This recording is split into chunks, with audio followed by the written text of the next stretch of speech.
you better get you out of here, Chuck. Okay. Oh, okay. Is that where your mother-in-law lives? Is that where she lives?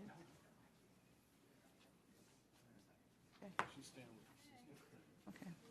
I'd like to call to order the Cuyahoga County Council regular meeting of Tuesday, November 27th, 2012. Madam Clerk, will you call the roll?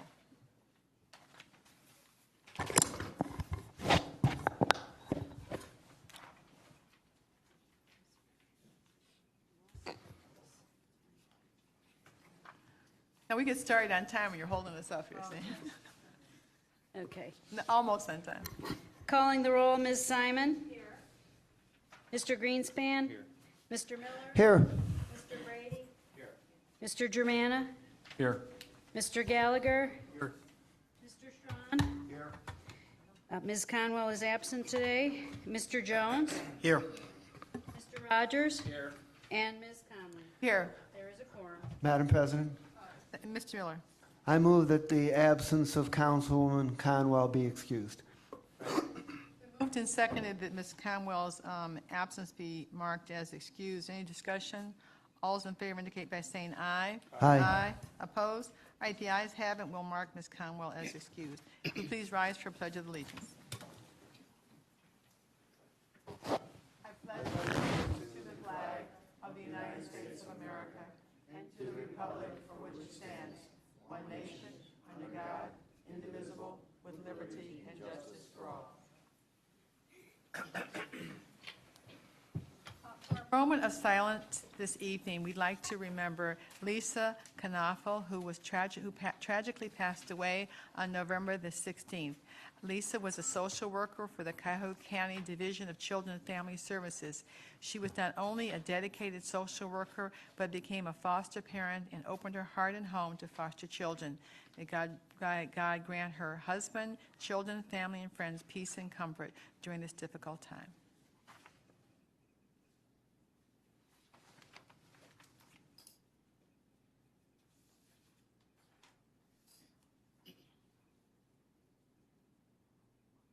Item 5, public comment related to the agenda. Has anyone signed in for public comment? Yes, Madam President. Karen Clinton has signed in to speak regarding ordinance 2012-26. You come forward. You have 3 minutes when you come to the microphone. Good evening, Council. Mr. Fitzgerald. I came tonight to speak in reference to ordinance 2012-26 with the 5-year debarment. I want to tell you that I think that 5 years is not nearly long enough. Right now, Council is aware of the Cuyahoga County corruption and the corruption investigation. But what I think is dangerous and reckless is to not know about the fallout. I want you to look at me because my name is Karen Clinton and I am a disabled employee from Metro Health Medical Center. I am the fallout from the corruption. I and hundreds are the fallout from being denied a safe work environment through faulty pathological incinerators, bad hoods, on and on and on. I have documents, I have enough documents to paper this room. There are documents in the courts here where I've been fighting and fighting for public records. All of this stuff right here under your noses. Signed documents by hundreds of people that are sick and that are dying. This is the fallout. Currently, there's still federal investigation going on. And we cannot allow these people to come in and just give them another contract after they get out of prison. I have plea agreements here. I've read them. I don't know if you've read them. I have Michael Florani's that talks of Metro Health Medical Center. Have any of you read these? Do you know what these people have done? Do you know how many people are injured? That hasn't come out yet. That's the fallout. I'm sure it's going to reach wide and long. We cannot say it's okay and take a 5-year break and come back. These people are criminals. They're in prison. They should never be allowed to have a county contract with Cuyahoga County. They should never be allowed to do work.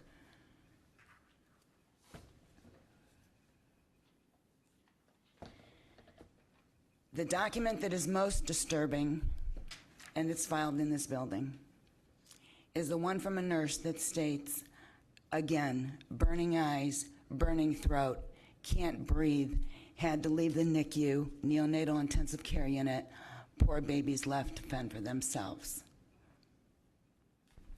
It's factual, it's documented, and it's time that some of this come out and something be done about it. $58 million awarded Nilesh Patel East West Construction Maintenance Projects. Have you 3 minutes? If you could just wind up, we'll give you a couple seconds to wind up.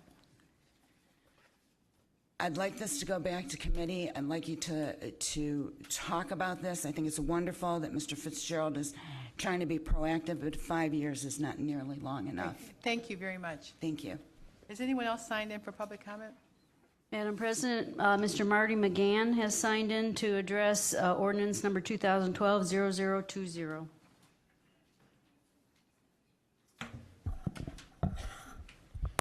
Hello, Madam President Connolly, Vice President Simon, Executive Fitzgerald, and council members, thank you for this opportunity to speak about our concerns with the Cuyahoga County-based Business Preference Program. My name is Marty McGann. I'm Vice President in State and Local Government Affairs for the Greater Cleveland Partnership. The Greater Cleveland Partnership is a membership association of Northeast Ohio companies and organizations. As such, we can appreciate the goal of keeping county spending closer to home. The mission of our organization is to mobilize private sector leadership, expertise, and resources to create jobs and leverage investment to improve the economic vitality of our region. Following numerous communications with county office holders and staff, we believe the proposal is well-intentioned but inherently flawed. Our opposition to the preference program is well documented over the course of the last 2 months. The proposal is improved from earlier versions, which encouraged the county to spend more than necessary on certain contracts. As we've noted, our concerns rest in the following areas. Regionalism. GCP and our partner organizations have gone to great lengths to encourage greater regional collaboration. We look to government organizations to de-emphasize the lines that divide our region. This sort of parochial protectionism is a step backwards in our judgment. Us versus them economic development is short-sighted and doesn't work.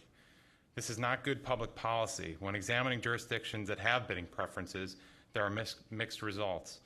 Many jurisdictions have seen reciprocal laws enacted or preference percentage amounts increase down the road because a program wasn't meeting expectations. In many cases, government organizations penalize a bidder based in a jurisdiction equal to the preference they receive back home. Many examples of success are deserving of a footnote. The commonly referenced Buy Ohio program doesn't limit the advantage to Ohio-based bidders. It extends the preference to contiguous states and the state of New York, and just a quick sidebar, but not West Virginia because they have a preference program that penalizes folks from outside, so there's this little back and forth on that. Other jurisdictions provide preferences to an area larger than their actual footprint. Why not build more accountability into the system and reauthorize the program at established intervals rather than merely review? If the program is working, it should be easy to defend. If it's not working, it should expire under its own terms. It's a bad business practice. The proposed ordinance will discourage bidding by potential suppliers from outside the county. Limiting suppliers could have an unnecessary consequence of driving up county costs. It's going to be challenging to administer. Establishing a county-based business certification process for what has been described as an extraordinarily limited number of contracts likely to be impacted seems unnecessary. We've raised legal concerns regarding the potential operation of the program and worry there may be holes in the policy, such as what do you do if multiple county-based bidders are within 2% of the lowest bid? Finally, given the Cuyahoga County's past practices, we should be careful introducing policies open to influence and interpretation. Again, thank you for the opportunity to provide comment. I'd be happy to address any questions. Thank you very much. Anyone else sign in for public comment? Madam President, no, that's it right now. Okay. Item 6, the approval of the minutes. The minutes for the regular meeting of November 13th, 2012, and November 20th, 2012 are in your packet. If everyone has had an opportunity to review those minutes, then we'll entertain a motion to adopt them.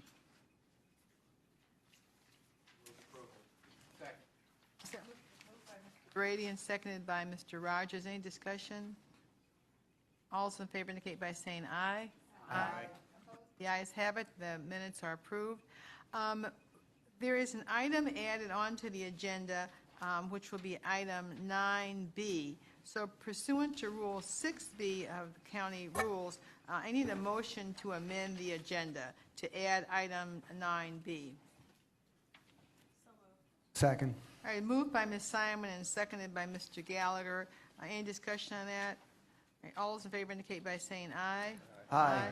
Opposed? All right, the ayes have it. The amended agenda is so amended.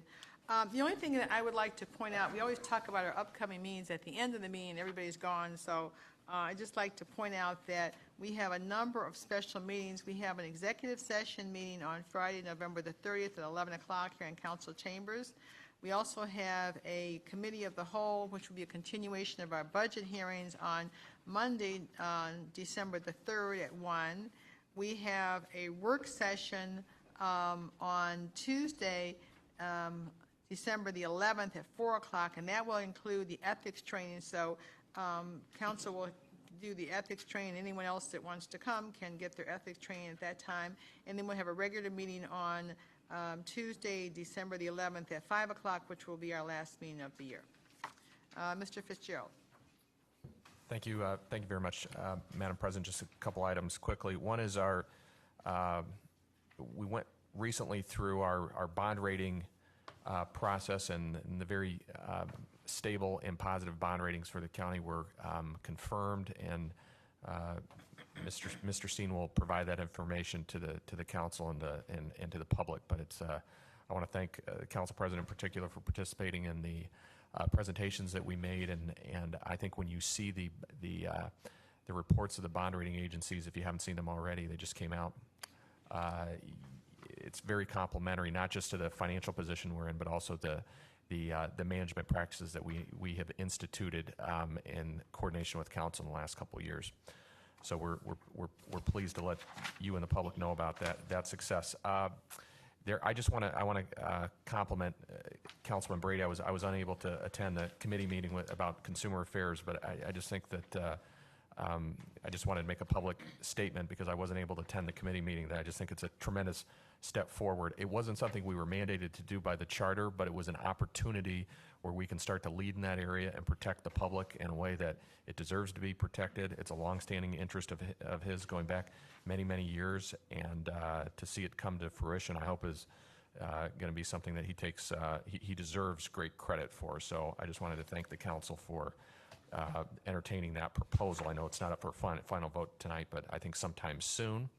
And then lastly, on December the 5th, I'll be having another one of my thrilling town hall meetings. This one is in Parma, at Parma City Hall. This one was originally scheduled the day that President Clinton and Bruce Springsteen were in Parma, but I canceled it so as not to overshadow them. So we're having that on the evening of December 5th. That's it, Madam President. Thank you. Okay. Item 9, consideration of a motion of council for first reading and referral to committee. Madam Clerk. Motion number 2012-0031, a motion approving the expiration and retention of pending legislation in accordance with County Council Rule 11F and declaring the necessity that this motion become immediately effective. All right, that matter will go to the Rules Committee. Reading into the record, item number 9B, which is motion number 2012-0032, a motion confirming the county executive's appointment of John D. Baker to serve on the Cleveland-Cuyahoga County Port Authority Board of Directors and declaring the necessity that this motion become immediately effective. This matter will go to Human Resources. We added it on today so that we could get it on the agenda and have it heard before our final meeting on December the 11th. So Ms. Conwell is out this evening, but I'm sure she'll have a meeting at the earliest convenience to have hearings on that matter. All right, item 10, consideration of a resolution of council for first reading and referral to committee. Resolution number 2012-0241, a resolution requesting the Ohio General Assembly to make physical assault on public transit workers a felony under Ohio law and declaring the necessity that this resolution become immediately effective. This matter will go to public safety. It was introduced by Ms. Conwell, who, once again, is not here this evening, so she'll have an opportunity to voice her concerns and talk about it at the Public Safety Committee meeting. Item 11, committee report and consideration of an ordinance for second reading and adoption under suspension of the rule. This matter has been to committee, so we need a motion to suspend Rule 9D as to waive the final reading. Ms. Simon? I move we suspend the rule. Second. It's been moved and seconded that we suspend Rule 9D for the third reading. Any discussion? All those in favor indicate by saying aye. Aye. Opposed? All right, the ayes have it. The rules are suspended. Item 0031. Ordinance number 2012-0031, an ordinance amending ordinance number 2011-0020, dated April 26, 2011, which provided for complimentary parking for members of the public to attend regularly scheduled evening and committee meetings of the County Council at the Huntington Park Garage, to remove restrictions regarding time of day, and declaring the necessity that this ordinance become immediately effective. Move to adopt. Moved by Mr. Miller and seconded by Mr. Rogers. All right, anybody want to be heard on this?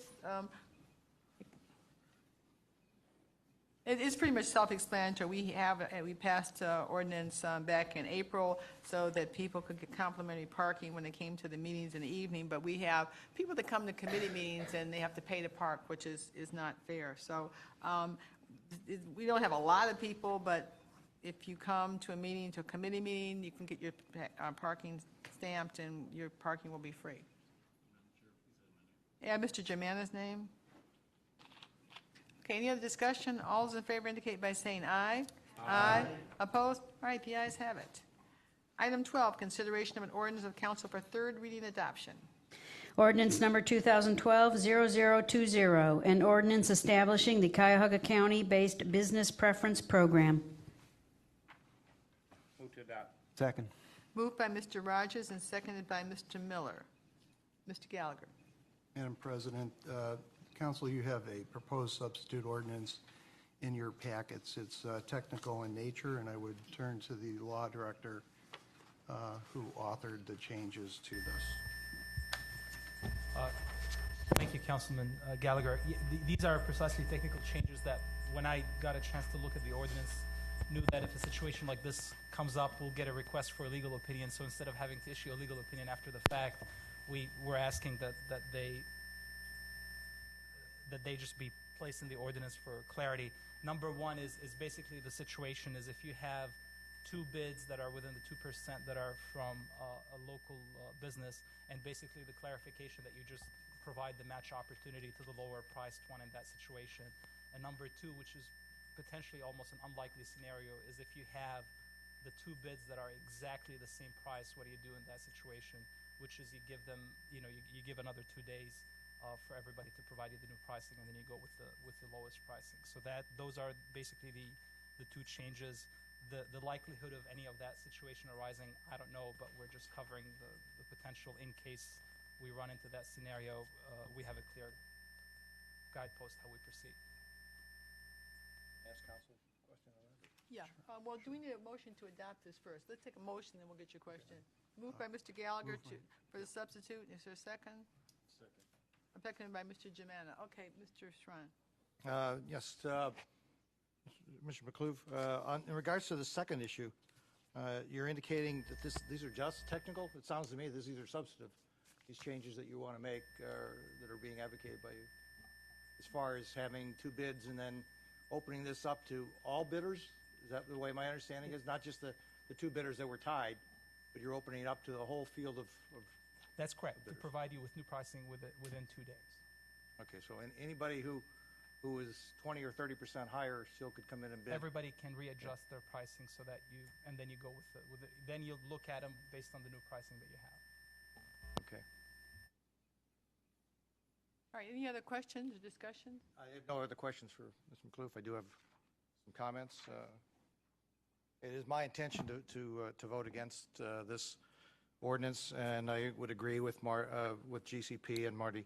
Again, in regards to this, I do believe it sets up our county in conflict with other counties, and it's not in the best interest of the region because it sets up our county's businesses against other counties' businesses. And I think in the long run, it will end up increasing the cost to the county and to the taxpayers because bidders, if they feel as though they're going to be out of this county excluded as a result of the business preference, it will have a tendency to, at some point, free enterprise will cause them to stay out of the bidding process and cause, I believe, the cost to the county and the taxpayers to go up. So as a result, I will be voting against this. All right, any other comments? I do. After careful consideration, I'm going to be voting no for the reason that I think this makes a statement against regionalism.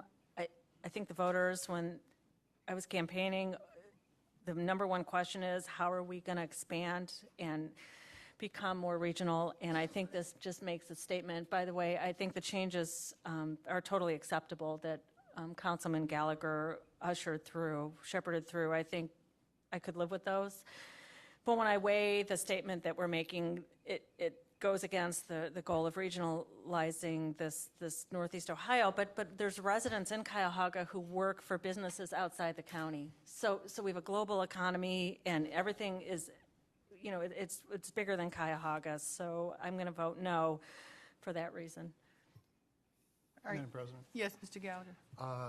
I appreciate my colleagues' input and somewhat knew which way they were going. If for a moment I thought this legislation was negative, I would not pursue it.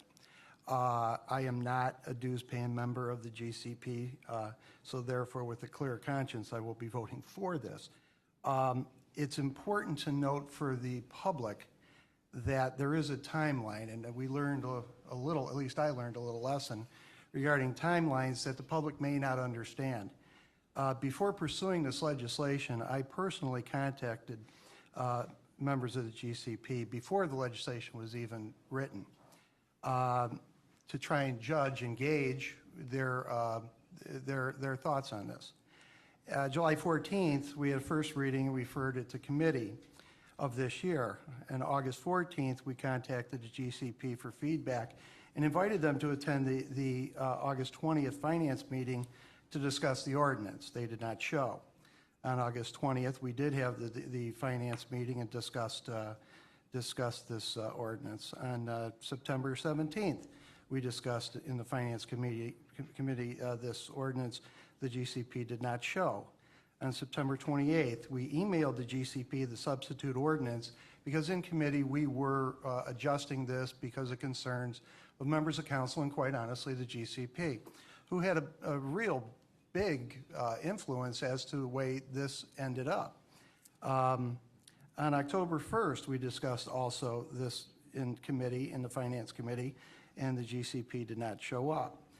We received a letter after that meeting from the GCP on the 1st requesting we postpone a decision on the ordinance. We did. October 5th, we received an email from the GCP regarding an Attorney General's opinion. We referred that to the law department and found out that their concern clearly did not apply to us.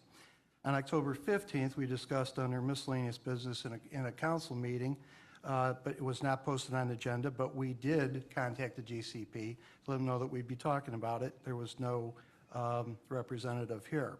On October 26th, we emailed the GCP a proposed amendment, also a change.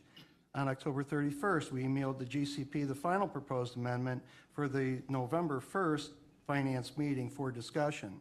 On November 1st, we discussed that in the finance committee, and there was no member from the GCP present. On November 13th, or at least discussed it, they came to one meeting.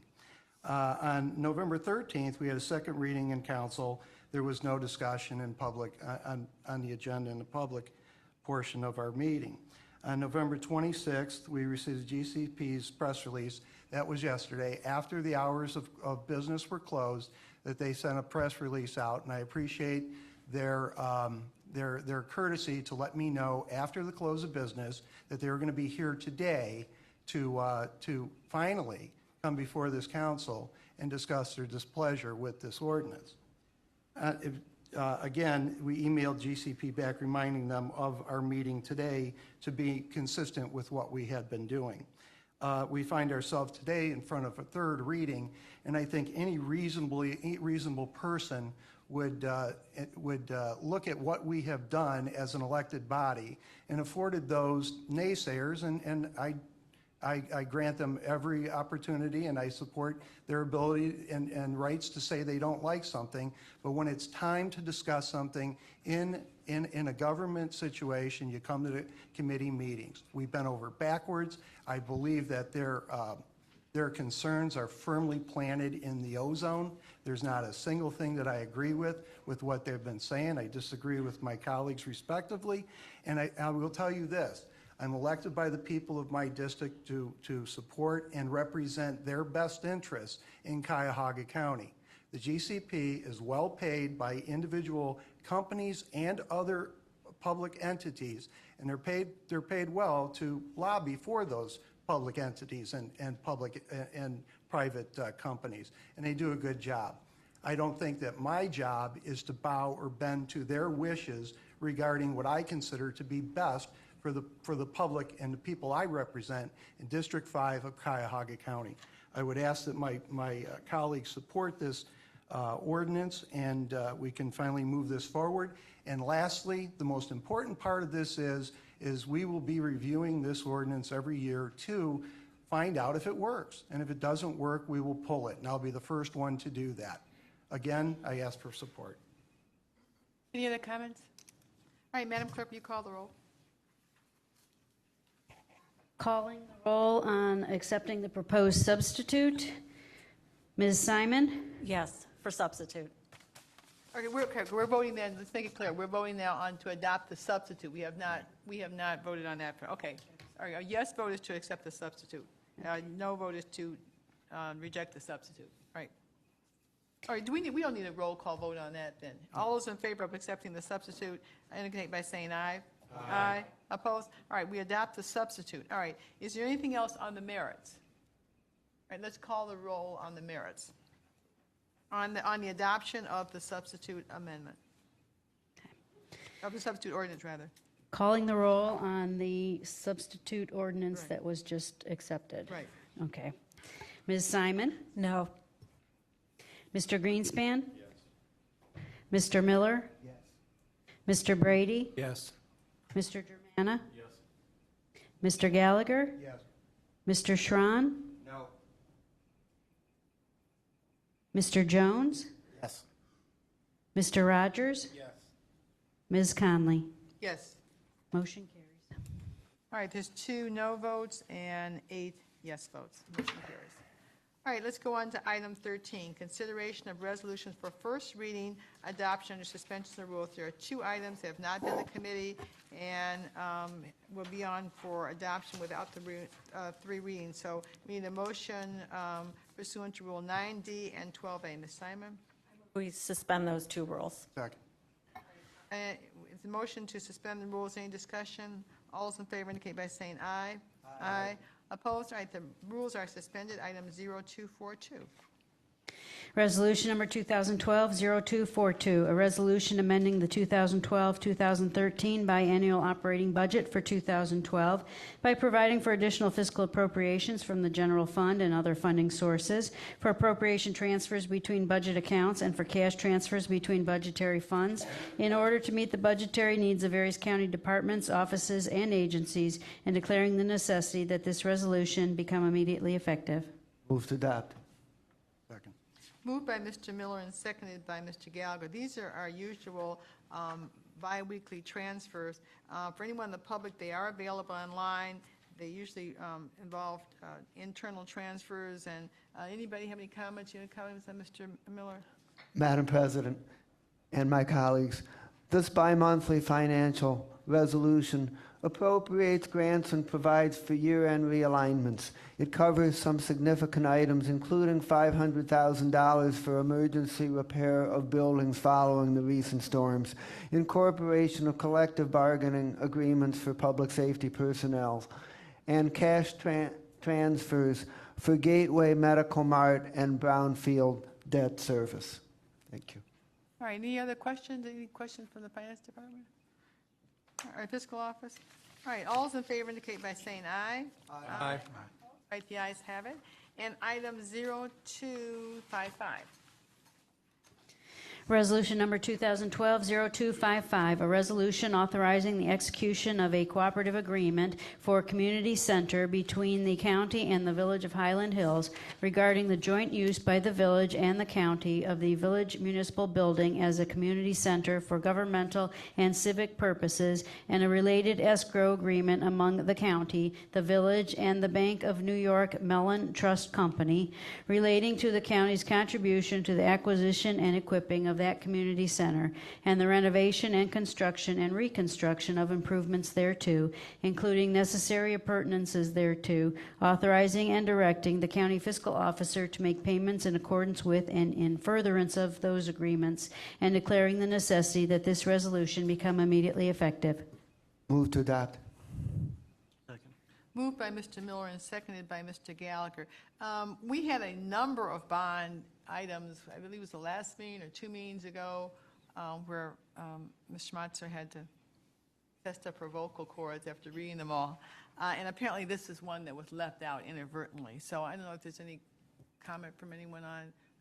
Mr. Rubino, did you have a comment? I think we had like 25 or something.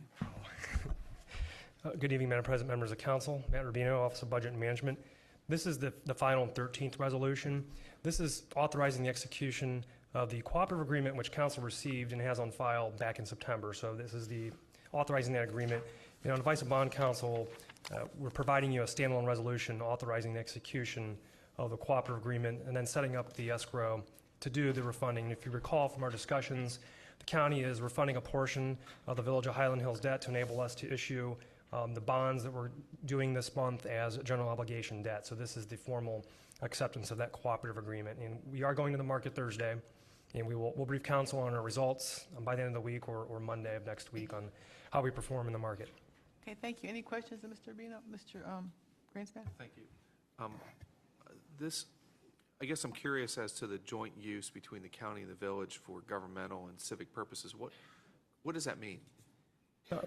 Councilman Greenspan, bond counsel wanted to find, they gave us 3 options for authorizing and being able to provide an opinion, giving us the permission to issue geo debt for this purpose. And the normal 2 ways are included in their opinion, but the third way, they borrowed from an example in Akron, where the city of Akron issued bonds to help finance school construction projects. Now, we're obviously not doing that. We're not even financing construction.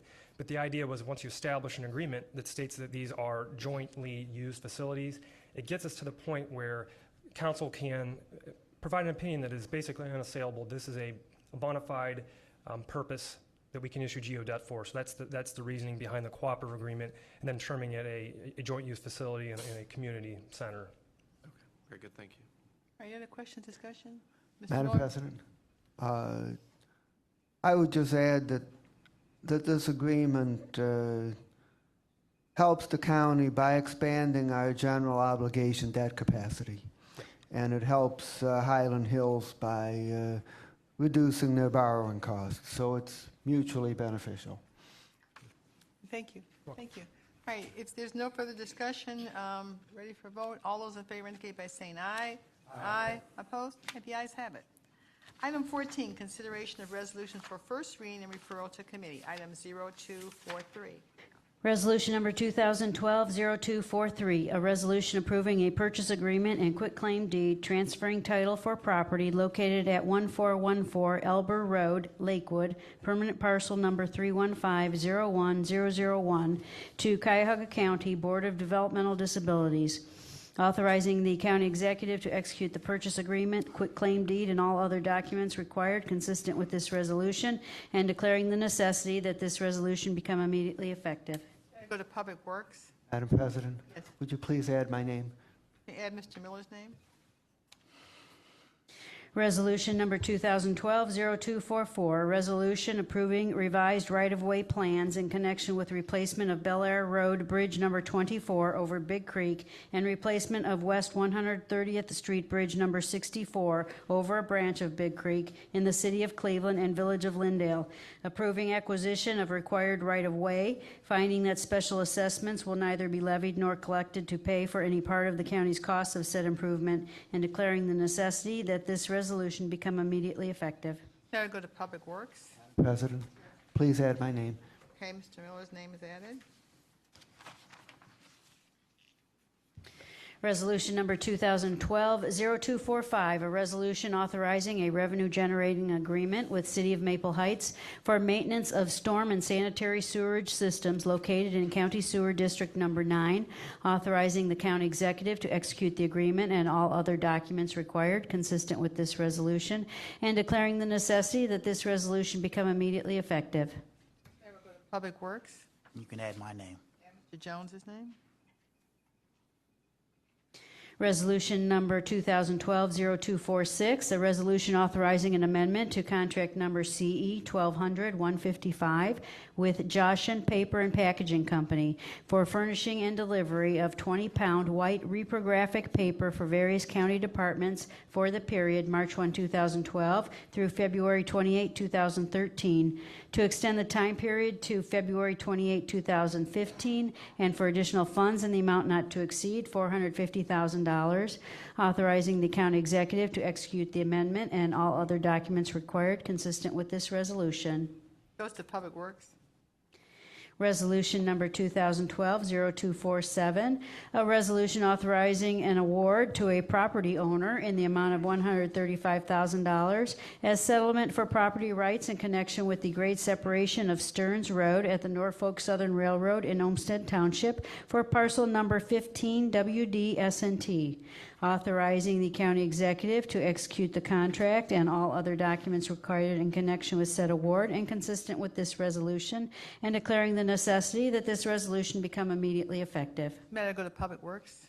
Resolution number 2012-0248, a resolution authorizing a next stage fund pilot loan in the amount not to exceed $700,000 to Spark Base Incorporated for building and deploying loyalty solutions directly to large-scale merchants, authorizing the Deputy Chief of Staff of Development or Director of Development to execute all documents required in connection with said loan and consistent with this resolution.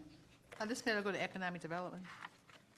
Resolution number 2012-0249, a resolution making an award on requisition number 23900 to Economic and Community Development Institute Incorporated in the amount of $550,000 for management of the Cuyahoga County Micro Enterprise Revolving Loan Fund for the period February 1st, 2013 through January 31st, 2014, authorizing the county executive to execute the contract and all other documents required in connection with said award and consistent with this resolution.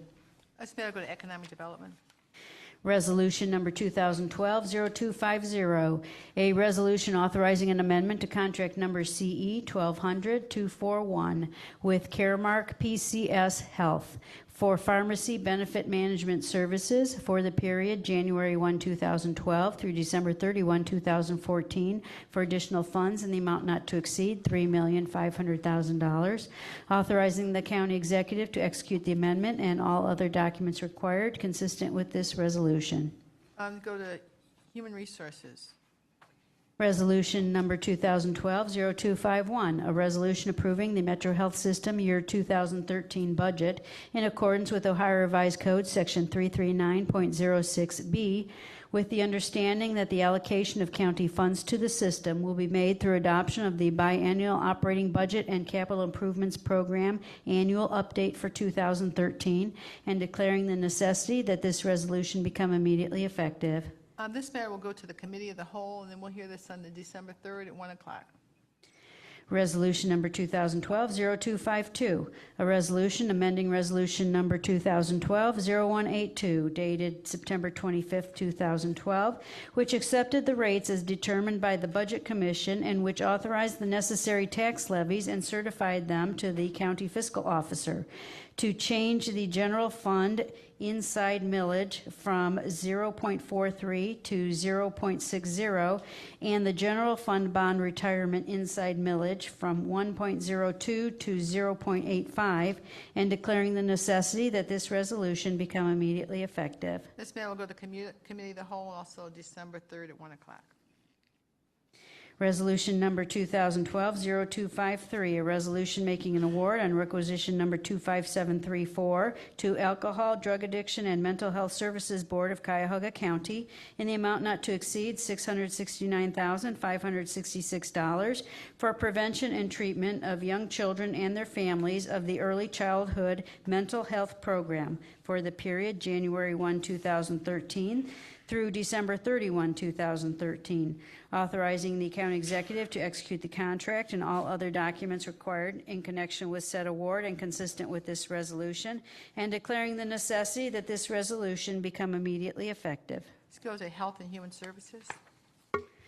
Resolution number 2012-0254, a resolution making an award on requisition number 25710 to Starting Point in the amount not to exceed $646,571 for direct services to develop and deliver programs for the Teacher Education and Compensation Helps Professional Development System for the period January 1, 2013 through December 31, 2013, authorizing the county executive to execute the contract and all other documents required in connection with said award and consistent with this resolution, and declaring the necessity that this resolution become immediately effective. Let's go to Health and Human Services.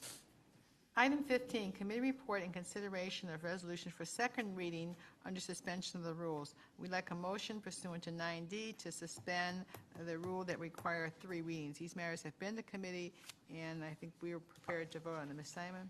Thank you, Madam President. I move we suspend the rule. Moved by Ms. Simon and seconded by Mr. Gallagher to suspend the rule that would waive our third reading. Any discussion? All those in favor indicate by... Yes. This resolution comes... Let me suspend the rules first. Okay. All those in favor indicate by saying aye. Aye. Opposed? All right, the ayes have it. Mr. Jones. Madam President, this resolution comes before this council annually, and we authorize Metro Health to adopt a bidding procedure and purchasing policies. Metro Health enters into a joint purchasing agreement. In other words, they just work with other healthcare providers, and they look to purchase in bulk. So this authorizes them to do that. So I recommend it for approval. All right, any other discussion? Needs to be read. We need to have a motion. Oh, I'm sorry. Read it into Yes. the record. Resolution number 2012-0215, a resolution approving the Metro Health Systems policies and procedures to participate in one or more joint purchasing associations for the purpose of acquiring supplies, equipment, and services provided through joint purchasing arrangements in order to achieve beneficial purchasing arrangements for the year 2013 in accordance with Ohio Revised Code Section 339.05, and declaring the necessity that this resolution become immediately effective. Second. All right, moved by Mr. Germain and seconded by Mr. Jones. Any other comments? See, Mr. Jones, you got me out of the flow here. It's all my fault. All right, any other discussion? Thank you for that information. All those in favor indicate by saying aye. Aye. Opposed? All right, the ayes have it. Item 0227. Resolution number 2012-0227, a resolution authorizing an assignment of leases from Cuyahoga County to the Cuyahoga County Board of Developmental Disabilities effective October 1st, 2012, in connection with various contracts with North Coast Community Homes Incorporated for the lease purchase of various properties for use as group homes for persons with developmental disabilities, authorizing the county executive to execute the assignment of leases and all other documents required consistent with this resolution, and declaring the necessity that this resolution become immediately effective for the contract numbers and the homes, locations, and time periods as printed on the agenda, items 15B1 through 52. Motion to adopt. Moved by Mr. Greenspan and seconded by Mr. Rogers. Any discussion on this? Okay, this matter has been to committee. We've investigated all these. All right, any other, if there's no further discussion, all those in favor indicate by saying aye. Aye. All right, opposed? The ayes have it. Item 0233. Okay, moving on to page 9 for that item, resolution number 2012-0233, a resolution making an award on requisition number 24839 to Highland Group Incorporated in the amount not to exceed $3,600,000 for risk management services and insurance brokerage and premiums through and including December 31st, 2015, authorizing the county executive to execute the contract and all other documents required in connection with said award and consistent with this resolution, and declaring the necessity that this resolution become immediately effective. Moved by Mr. Miller and seconded by Mr. Germana. Any discussion on this item? Madam President, and my colleagues, this contract covers both catastrophic insurance and a comprehensive approach to risk management, and we achieved improved pricing through competitive bidding.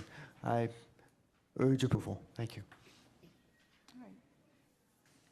All right, any other discussion? All those in favor indicate by saying aye. Aye. Opposed? The ayes have it. Item 0234. Resolution number 2012-0234, a resolution making awards on requisition number 23838 to various municipalities and providers in the total amount not to exceed $2,376,110 for various services for the Community Social Services Program for the period January 1, 2013 through December 31, 2014, authorizing the county executive to execute the agreements, contracts, and all other documents required in connection with said awards and consistent with this resolution, and declaring the necessity that this resolution become immediately effective for the municipalities or providers in the amounts not to exceed, and for the services as printed on the agenda, items 15D1 through 18. Moved by Mr. Brady and seconded by Mr. Miller. Any discussion on these items? Madam Chairperson, this $2,376,110 for next year awards to providers of transportation services, adult development activities, and meals for seniors in various communities. It's 100% Health and Human Service levy money. Any other questions, discussions? Edmers, Mr. Germana's name. All those in favor indicate by saying aye. Aye. Opposed? The ayes have it. Over to page 11, item 0235. Resolution number 2012-0235, a resolution making an award on requisition number 25385 to Hewlett-Packard Company in the amount not to exceed $653,391.44 for 750 HPZ 220 computer workstations for the Department of Information Technology, authorizing the county executive to execute the contract and all other documents required in connection with said award and consistent with this resolution, and declaring the necessity that this resolution become immediately effective. Move to adopt. Moved by Mr. Miller, seconded by Germana. Madam President, and my colleagues, this contract covers the first year of a 5-year program to upgrade computer workstations for the county. Old computers that are still serviceable will be kept to provide temporary replacements when repairs are needed, and I ask for your support. All right, any questions or discussions? All right, all those in favor indicate by saying aye. Aye. Opposed? The ayes have it. Item 0237. Resolution number 2012-0237, a resolution amending resolution number 2012-0162, dated August 28, 2012, which made awards to various municipalities for various municipal grant projects for the Community Development Block Grant Program for the period September 1, 2012 through December 31, 2013, to change the total amount from $1,492,641.88 to $1,842,641.88, and to make an award to City of Rocky River in the amount of $350,000 for the Linda Street Improvement Project, a Tier 1 project, and declaring the necessity that this resolution become immediately effective. Move to adopt. Moved by Mr. Sharon and seconded by Mr. Rogers. Any discussion on this item? Madam President, I just have a question on the genesis of this. Why we're adding on it. Are we adding on a new project or just increasing the funding? You want me to handle it, or you want? Yeah, go ahead. Madam President, to the Councilwoman, in Economic Development Committee, we proposed changes to the CDBG funding because we found an error in the scoring, which we had identified through some consultation with cities and council members, and so we're able to accommodate that because of the error in scoring. All of the municipalities have a chance to participate in the rescoring, or Yes, every single community was reviewed in their entirety to make sure that they were all accurately scored. Okay, any other questions, discussions? All right, all those in favor indicate by saying aye. Aye. Opposed? The ayes have it. Item 0239. Resolution number 2012-0239, a resolution authorizing amendments to contracts with various providers for emergency assistance services for the period September 1, 2012 through August 31, 2014 for additional funds in the total amount not to exceed $700,000. Authorizing the county executive to execute the amendments and all other documents required consistent with this resolution, and declaring the necessity that this resolution become immediately effective for the contract numbers, providers, and the amounts not to exceed as printed on the agenda, items 15G 1 through 5. Move approval. Moved by Mr. Brady and seconded by Mr. Miller. Any discussion on this item? Madam Chairperson, this amendment is really just corrects a technical error in the original two-year contracts, which unfortunately didn't include the second-year funding amounts. Okay. All right, any other questions, discussion? All right, all those in favor indicate by saying aye. Aye. Opposed? The ayes have it. Item 16, committee report and consideration of an ordinance for second reading. Item 0026. Ordinance number 2012-0026, an ordinance establishing the Cuyahoga County Debarment Law, Procedures, and Review Board, and declaring the necessity that this ordinance become immediately effective. This matter is on for second reading. It will be on for final reading on our last meeting of the year, December the 11th. It is available online for anyone who wants to review it, or you can come to council offices and we will give you a copy. But there's no action on it today. It's just for second reading. President. Yes. Normally, legislation is not discussed on second reading, but in light of the attention that is received, I have some comments. The proposed debarment ordinance is an effective mechanism to sanction contractors for illegal or unethical activity or poor performance by excluding the contractor from bidding on county work for 18 months to 5 years, depending on circumstances. This ordinance is in addition to existing contracting language which allows the county to reject any bid based on the contractor's prior performance or history. Under Councilman Purnell Jones's capable leadership, Council's Public Works Committee took a solid proposal from the administration and strengthened and improved it. Without Councilman Jones's leadership, we probably wouldn't be at second reading today. Committee members Yvonne Conwell, Julian Rogers, and Chuck Germana, plus Dave Greenspan, worked very hard, and the committee made important improvements such as expanding the associated person section to include a catch-all provision under which the actions of any person having a clear and significant relationship to a contractor may be counted against that contractor, and specifically stating that acting as a front company with respect to being a minority female-owned or small business is cause for debarment, and allowing a contractor subject to possible debarment to be heard by the Inspector General before she or he makes a final decision on debarment, both reducing the risk of an unwarranted debarment and speeding the appeals process.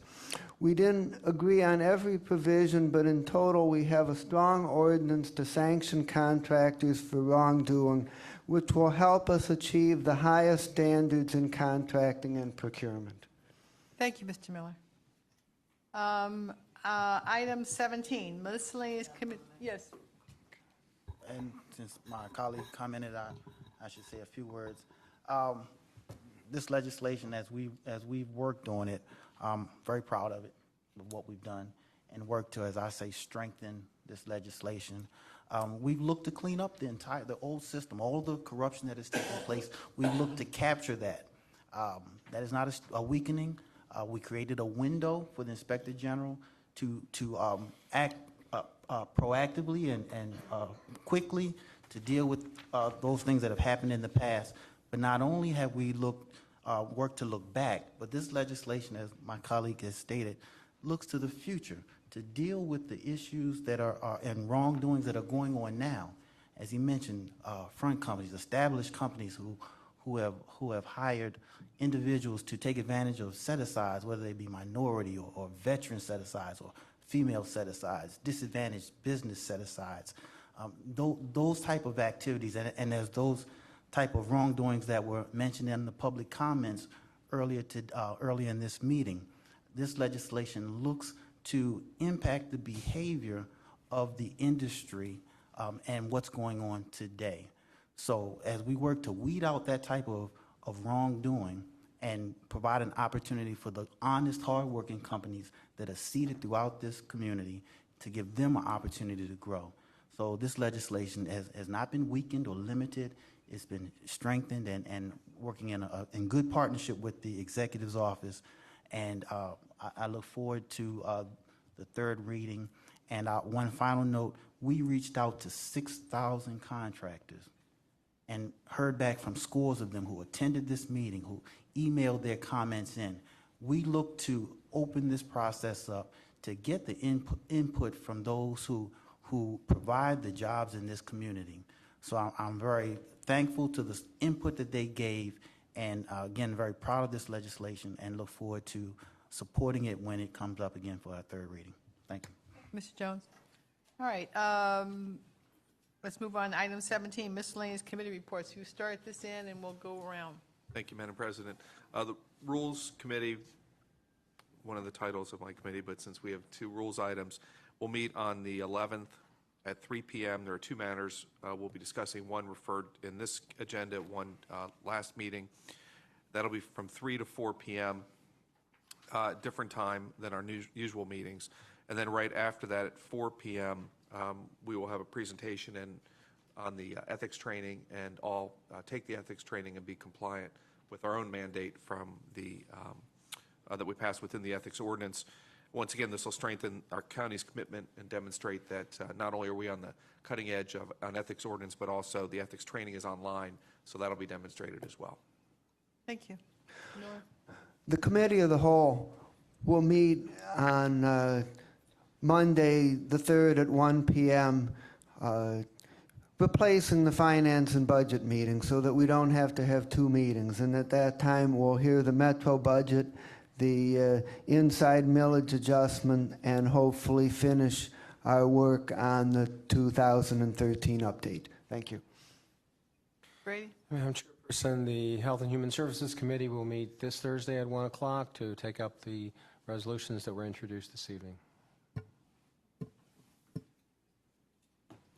Mr. Schrein? Yeah. The Economic Development Committee will meet on the 10th at 3 o'clock to pick up the two items that were signed this evening, plus the two carryover matters that are on our agenda. Any other items? Any miscellaneous business? Madam President, the committee meeting of Justice Affairs will be held December 7th, a week from Friday, to discuss an ordinance that was referred, also to be updated from juvenile court on their progress in developing a policy that will enable them to have their child support cases expedited. The Center for Community Solutions last report recommended that that they need to improve that process. It takes months to establish child support. So we're going to be hearing back from the juvenile court personnel to see how much progress they've made in the last 6 to 8 months. Top Dog is back, so I'm hoping that the council, my council colleagues, especially Councilman Greenspan, has agreed to read essays again this year, and we're going to have our ceremony December 12th on a Wednesday at the county kennel, which was really, really nice last year. So I'll let everybody know when the essays come in, and hopefully I can get some help. My dog didn't win last year, so. Okay, I got one. I've got miscellaneous. okay. For those of you who didn't get a chance to come to the atrium last week to hear the concert, it was fantastic. There's another one scheduled for tomorrow. This one's sponsored by, again, by University Circle organizing it, but it's sponsored by the Cleveland Botanical Gardens, and it'll be at 11:30 to 1. And I would highly suggest you go and see that beautiful room and hear the public concert. And you're talking about the Rotunda at, Rotunda, yeah, at 9th and Euclid. President, I'm sorry, just one more thing. At our committee meeting on the 7th, I've invited the public defender and the prosecutor to come to speak further about the detail of the proposed reform and the other perspective from the public defender. So we're going to be hearing that in committee in more detail. Jones. The Works Committee meeting will meet Thursday, December 6th at 11 o'clock to deal with the matters that were referred to committee today. All right, any public comment unrelated to the agenda? They'll call your names. Yes, Madam Chair, a Mariah Crenshaw has requested to speak. Hey, Ms. Crenshaw, you have 3 minutes. Good evening, everyone. Thank you for allowing me to speak this evening. I am the chair of Ohio's Community United, and we are a grassroots organization, and we deal with legislation and policy change. And what we're doing now is we've adopted into our commitment into child advocacy. And obviously today, everyone in this community is outraged that we have another dead baby on our hands because of the negligence of the social workers of DCFS. I approached this council in July, and I made some very clear statements to most of you that were here. And I also came to some of you personally and spoke with you about what was going on in that agency. I was literally thrown under the bus, but that's okay. I'm a big girl and I'm tough and I can handle myself. So I want you to understand something. This community is outraged, and we are angry that that young woman approached the county 7 times asking for help, and now we have a dead baby. Something has to be done in the Department of Children and Family Services. We are asking that this council begin to implement policies that will close the loopholes for the negligence of the social workers.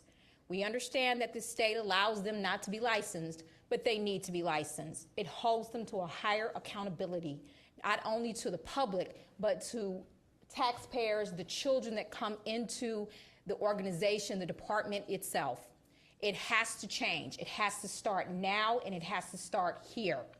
We are asking that this council and Mr. Fitzgerald would please look at the policies much more closely, close those loopholes, hold those social workers accountable. We're asking this not because we're trying to cause you trouble, but because we have the best interest of our children and this community at heart. We are the good guys. We are the ones who vote you in. We are the ones who have expectations, and we want to see change across the board. We want to see corruption end on all levels. I am a minister. I firmly believe in one principle. The anointing flows downward. And what I mean by that is that the previous administration that was over the county flowed down on current employees, and those previous habits and work ethics still exist. It has to change. Not another dead baby should come across the news because the mother has been neglected, the child has been neglected. There's no reason for that. And I'm upset and I'm outraged, and I promise you, this is not the last time you'll be hearing from me. Thank you. Thank you very much, Ms. Crenshaw. Anyone else signed in for public comment? Yes, Madam Chair, Francis Caldwell.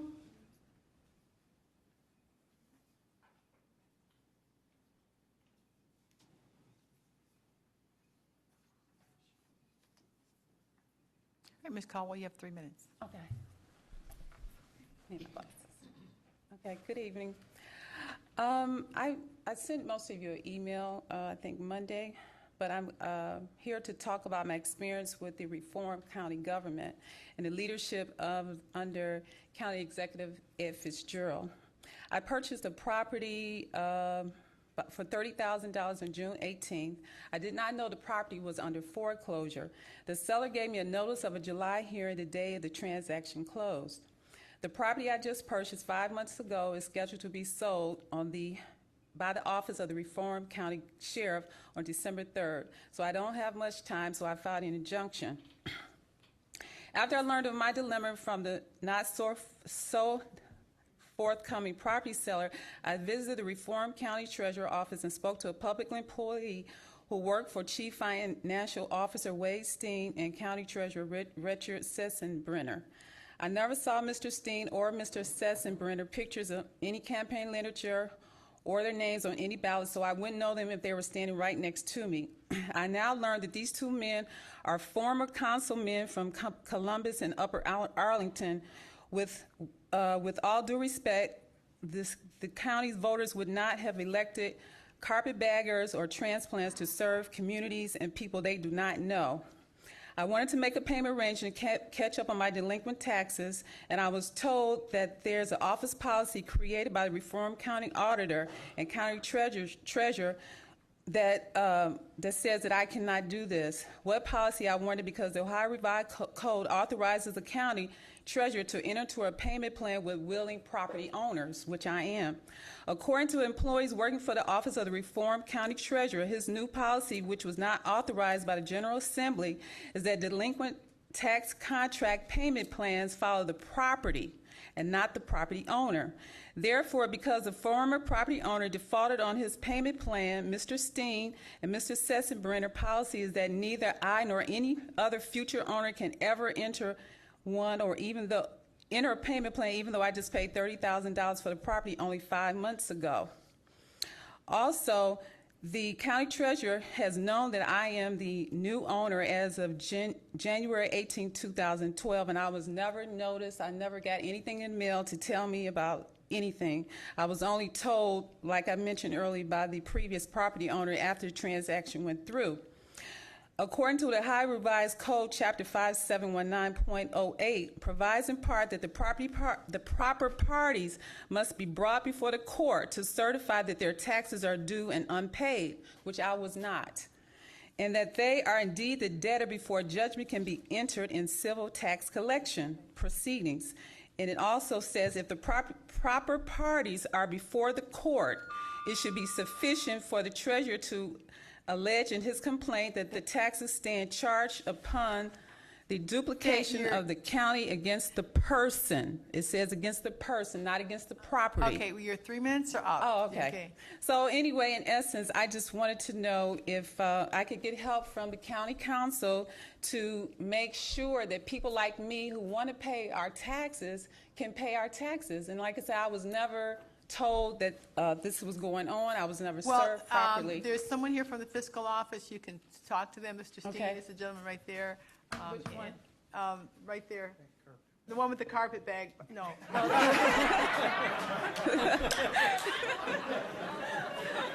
And you can discuss it with them. Okay, thank you. Thank you very much. Is there anything else before the good of the order? All right, if nothing else, this council stands adjourned. You listen to me, you're going to go in trouble. No.